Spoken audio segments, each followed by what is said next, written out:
Espero que la escuela pueda seguir prodigando estos estudios y pueda seguir prodigando este tipo de seminarios, no solamente con personas como el profesor Antonio Envido, conmigo, sino con muchos otros que permitan enriquecer interdisciplinariamente a otras personas, ¿no? Pueden ser abogados, pueden ser ingenieros, pueden ser economistas, pueden ser agrólogos, pueden ser ingenieros forestales, ingenieros químicos. Sobre todo por algo. El compromiso de la protección del ambiente ya nos puso un límite en el mundo. Ustedes que son jóvenes, estamos en este momento imperativamente comprometidos, jóvenes, docentes, personas del común, en que la protección del ambiente, de no lograrla adecuadamente, nos va a tocar a todos.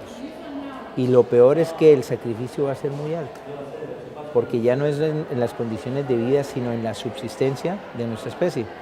Y quisiera yo no ser tan agorero como la película Día de la Independencia, no en su segunda versión, pero sí quiero ser realista. Es importante que este tipo de eventos sirvan de multiplicadores, que lo que se diga aquí les sirva a ustedes para a su vez, y ese es el papel que hace la escuela, de multiplicador.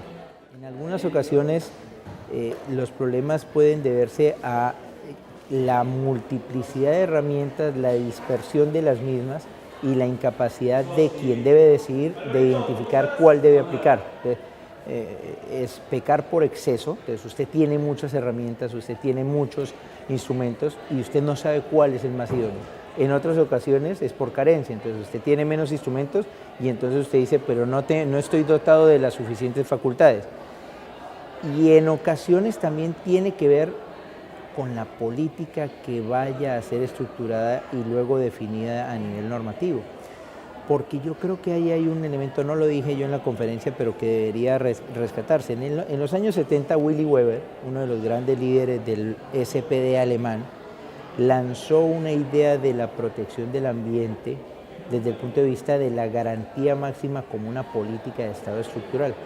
Y a día de hoy Alemania es de los pocos países en Europa que mantiene esa estructura monolítica de una política de Estado, es decir, no tiene que entrar en el debate político de ninguna de las formaciones, ni de los radicales, ni de progreso, etcétera, etcétera, sino es algo a lo que se compromete a todos los políticos. Entonces, a su pregunta, eso implicaría que las decisiones públicas son preceptivas, llegue el que llegue. Entonces, mañana cambia el sentido político en esta provincia y quien llega debe darle continuidad al mismo objetivo de protección del ambiente. Pero en nuestros países eso no ocurre. Hasta que no nos convenzamos de eso, no es un problema en estricto sentido solo de la decisión pública, sino de cómo empleo esa decisión pública bajo un contexto de una política estructural de Estado y de una continuidad en planes, programas, en herramientas de ordenación, en normas jurídicas y en decisiones específicas para consolidar todo el modelo. Una especie animal, una especie de flora, un río, pues no llegan a tener esa definición ni esos elementos básicos para considerarlos sujeto de derecho. Quizás lo que debemos reorientar es, siendo el objeto de protección el bien ambiental, no debe ser por el simple hecho de servir a la protección de intereses del individuo. Entonces, usted se provee de ese bosque. Como se provee de ese bosque, se lo protejo porque usted va a ese bosque. Diferente sería cualquiera que pueda ir a ese bosque se va a beneficiar. Luego, la protección de este no se hace por un solo individuo o por un conjunto de individuos, sino se hace por la necesidad de conservar ese bien para cualquier ciudadano, para cualquier generación y en cualquier tiempo, porque además nos va a servir para resguardar el ejercicio de los derechos, que cada vez lo vemos más limitados. Quizás aquí en Santiago del Estero no pasa eso, pero en Bogotá sí, y en México sí, y en Madrid sí. Ustedes han visto cómo cada vez más el derecho a la libre locomoción se ve restringido. ¿Por qué? Porque la contaminación es tan brutal que ya ni siquiera podemos salir a la calle. ¿Y eso por qué ocurre?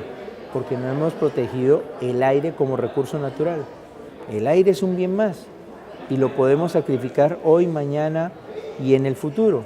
Y mientras no logremos convencernos que no es una mera utilidad no es una cuestión de coste-beneficio instrumental, sino es una relación de esencialidad.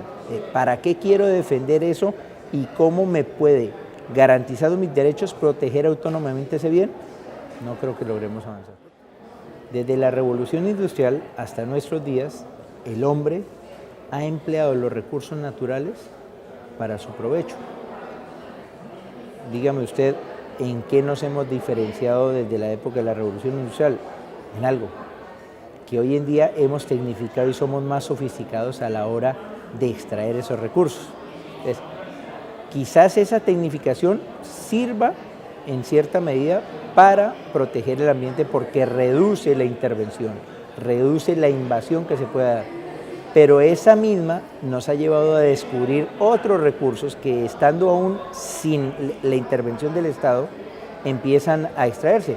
El ejemplo aquí es esquistos, o sea, ¿hace cuánto la explotación de esquistos se había dado? ¿En qué momento el esquistos representó una nueva fuente energética? Eso no lo teníamos.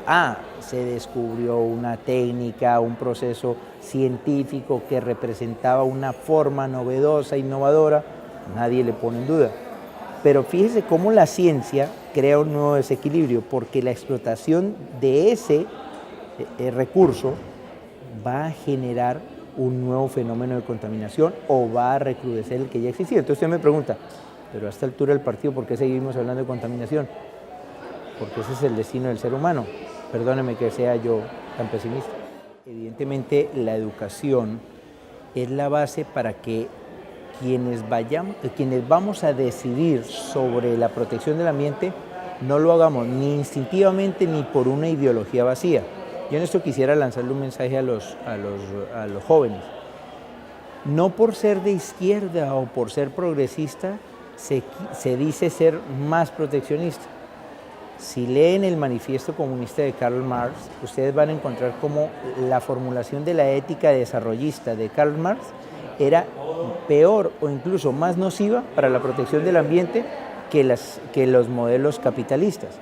Luego, no es algo vacío, es una construcción que debe comprometernos a todos en cuanto a saber por qué, para qué y con qué finalidad debo proteger ese río que ustedes tienen. ¿Por qué no debo botar esa basura? ¿Por qué debo buscar el reciclado? ¿Por qué debo reducir el consumo de ciertos bienes? Nada más un ejemplo para que ustedes lo vean. Nosotros cada día exigimos estos aparatitos más sofisticados. ¿Saben de dónde sale la matriz, por lo menos tecnológica? De un elemento mineral que se llama coltan. Y en mi país está matando a las comunidades indígenas y a los recursos hídricos. Y todo se debe a que nosotros, en el mundo mestizo, queremos más de estos aparatitos más sofisticados, con mayor capacidad para hacer 10.000 cosas, pero sin percatarnos de que esa exigencia cada vez más es lesiva para la protección del ambiente por carecer de una educación ambiental. Y educación ambiental no es solamente eso, sino lograr transmitir los conocimientos tradicionales, autóctonos o los conocimientos a otras personas y estos a su vez ser multiplicadores del mundo.